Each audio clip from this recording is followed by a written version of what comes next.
everybody. In this video, we're going to be talking about commas. So, commas. What are they? What do we use them for? The comma is used in English to designate a verbal pause in a sentence. These pauses help to organize sentences into clauses and make their intended meaning more clearly understood. Basically, we use commas in longer thoughts to break them up and help the reader understand what we're talking about. Several situations in which we use commas. After introductory phrases, between independent clauses connected with fanboys conjunctions, in comment or interruption clauses, between elements of a series or list, or to set off quotations from the rest of the sentence. We'll cover each of these in turn. The first one is after introductory phrases. Commas are used in introductory phrases in sentences. A lot of times these sentences begin with prepositions, organizing words that situate the action of the sentence in time, space, or in a logical relation to another idea. The basic structure is the intro phrase, a comma, and then our independent clause. An independent clause is a clause that can stand on its own as a sentence. In the middle of the night, comma, I heard a noise. The in the middle of the night here serves as an introductory phrase. It's a prepositional phrase because it starts with in is a preposition, and then is followed by the independent clause. But we break off the introductory phrase with a comma. Here's some more examples. Because Zoe was late for class, she missed the quiz. Between 4th and 5th period, Janet had lunch. After we ordered the pizza, John arrived with a few bottles of soda. Next to geometry, Alex's favorite subject in school was history. While Mamie talked on the phone, Ike and Curtis fixed the hole in the drywall. If you're not going to eat that last slice of pizza, couldn't my daughter have it? When Eve gets back from the store, we will make the tuna casserole. Again, all the red phrases are prepositional phrases that start the sentence, broken up by a comma that leads into an independent clause. Independent clauses, again, clauses that can stand on their own, are often connected with what we call conjunctions, fanboys conjunctions in this particular example. We have an independent clause, then a fanboys conjunction, and then a second independent clause. So two independent thoughts that can stand on their own, connected by a fanboys conjunction. If you remember, fanboys is a coordinating conjunction for, and, nor, but, or, yet, so. All of these words can connect two thoughts together, but they need to be broken up with a comma. Camille was clearly upset, comma, but she didn't exactly know why. The film was brilliantly acted, comma, yet the photography looked amateurish. John was not watching where he was going, comma, and he tripped over the books that Janine left in the hallway. Jessica brought several box lunches to their work site for whoever might have forgotten theirs. Franklin didn't have his book, comma, so he couldn't do the homework assignment. It is important for students to check their email, comma, or they will miss important updates from the instructor. Black Panther was a complex film, and it was a lot of fun.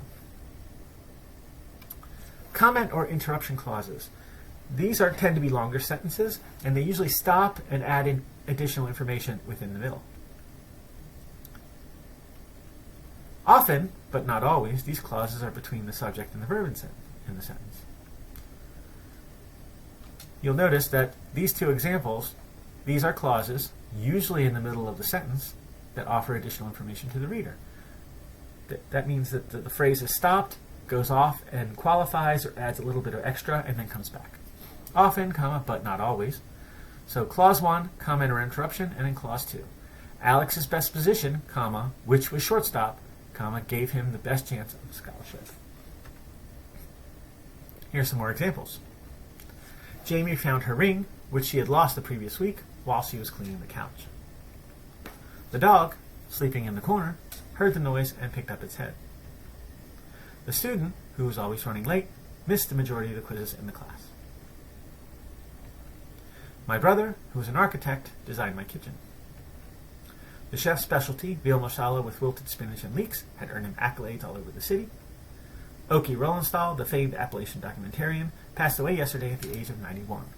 So, who is an architect, veal marsala with wilted spinach and leeks, and the famed Appalachian documentarian all kind of pause the action of the sentence, add some extra information, and then let it come back.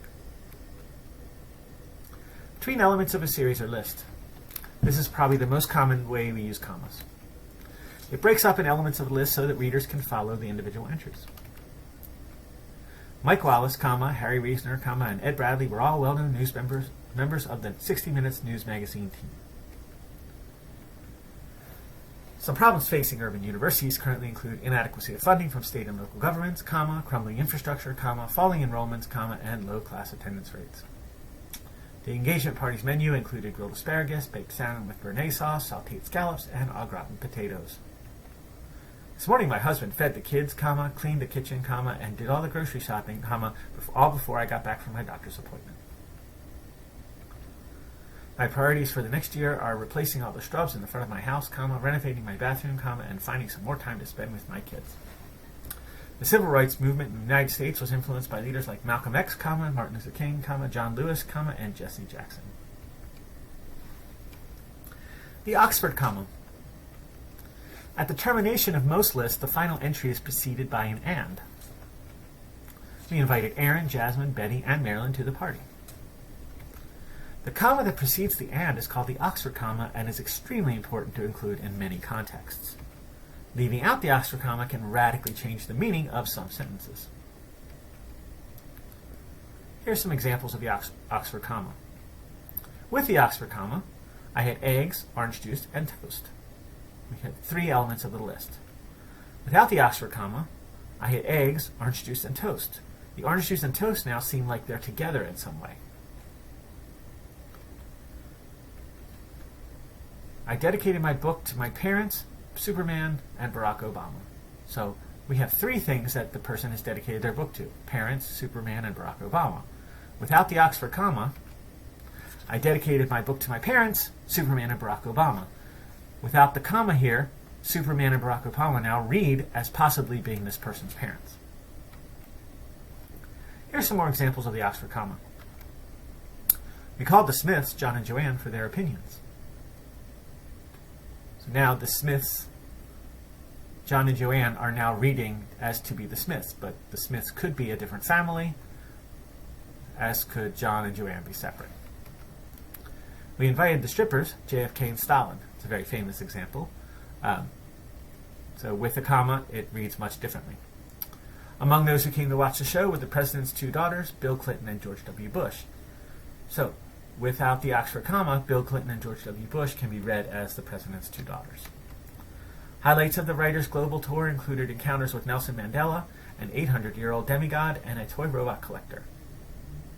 So, in this sentence, Nelson Mandela is now an 800-year-old demigod and a toy robot collector.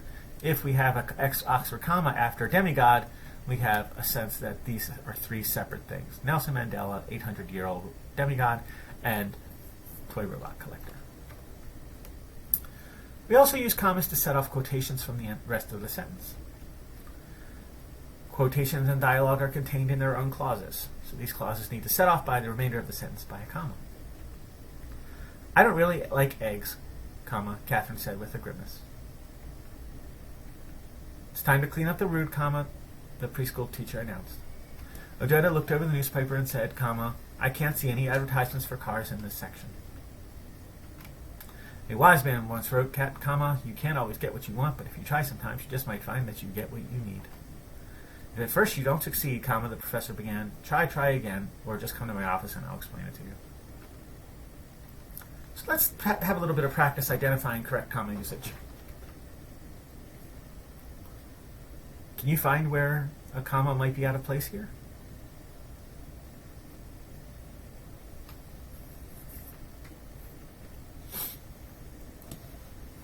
So that was an incorrect example. The comma after the first while should be removed, and the commas after introductory phrase is correct. So while I was eating, John read the paper and looked up movie times. I wonder how long the procedure will take, Marcus wondered aloud.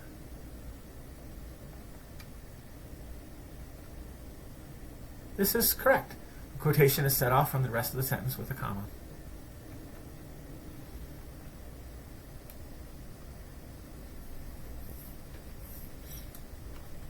In the abandoned house, the salvage team found a working stove, a broken refrigerator, a couch that could be usable, and a lot of bugs.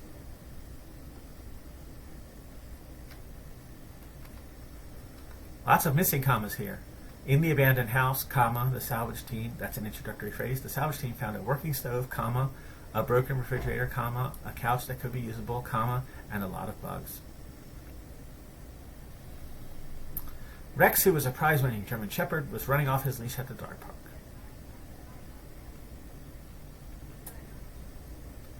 So here, we need to set off the interruption clause. Rex, comma, who was a prize-winning German Shepherd, was running off his leash at the dog park.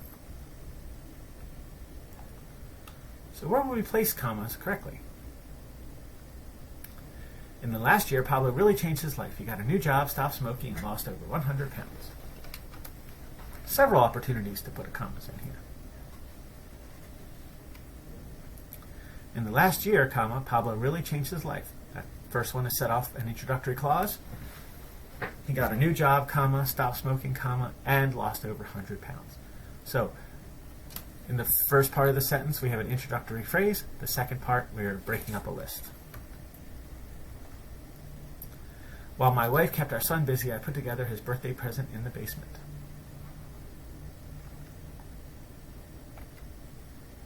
While my wife kept our son busy, comma, an introductory clause, I put together his birthday present in the basement. I've never seen a silent film before, but the artist really impressed me.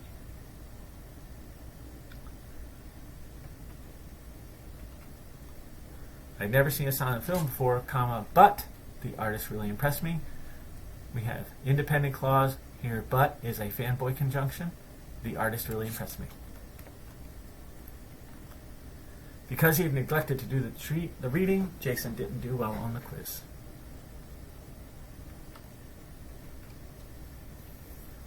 Because he had neglected to do the reading is our introductory clause, so it needs to be broken off with a comma.